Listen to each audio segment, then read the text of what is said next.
तो काली मु आपण को मु +2 विषय कही आज कहबी मु +3 कोठी कही आ मोर ऑनर्स कौन थिला।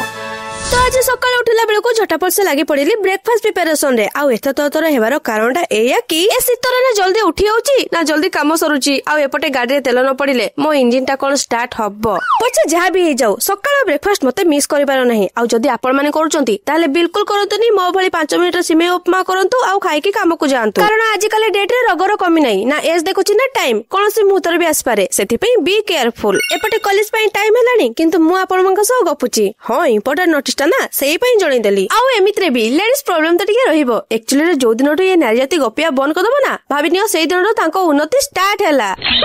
आपण माने भाबुतबे ना मु एते तरतर केवल क्लास पई के होची। नाइ नाइ सागो माने मु क्लास पई एते तरतर होएनी मु मो सांग मानको पई एते तरतर होउची। क्लास तो 15 मिनिट परे पहुंचले भी किछि होबनी किंतु सांग मानको पाखरे 1 मिनिट भी लेट हेले भाई भाई मुंडो काट कर देबे। भाई मुंडो काट कर देबे। आउ हां हां एई माने होउचंती मोरे दीटा बॉडीगार्ड। एते बड़ इन्फ्लुएंसरटा ना सेफ्टी रहिबा तो निहाती दरकार।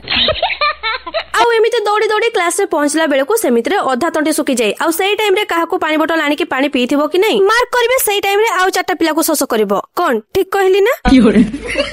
आउ हो सांग माने मो ग्रेजुएशन कटक त्रिशूल रे थिबा केएमबीबी डिग्री कॉलेज रे करूतली। आउ मो ऑनर्स थिला जूलॉजी। Okay bye.